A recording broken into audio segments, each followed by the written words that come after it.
Hello বন্ধুরা, এখন চলছে তালের সিজন আর তাল রুটি খাবো না তাই কি কখনো হয়?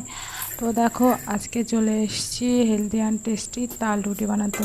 তো চলো কিভাবে বানাই তোমাদের দেখাই। তো প্রথমেই আমি নিয়ে নিচ্ছি পরিমাণ মতো আটা, আর তার মধ্যে দিয়ে দিলাম লবণ, আর এইবার দিয়ে দেবো তালটাকে আমি আগেই তালের কাঠটা বার করে নিয়েছিলাম।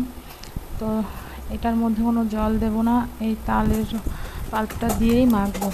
তো দেখো যার ওপর যত রাগ ছিল সব আটার মধ্যে দিয়ে গুটিয়ে গুটিয়ে মেখে নিলাম।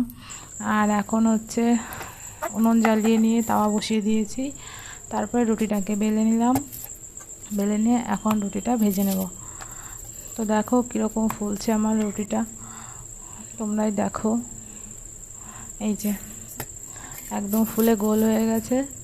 তো এক এক করে আমি এখন সব রুটিগুলো বানিয়ে নিলাম। আর ভিডিওটা তোমাদের কেমন লাগলো কমেন্ট করে অবশ্যই জানিও। Bye bye.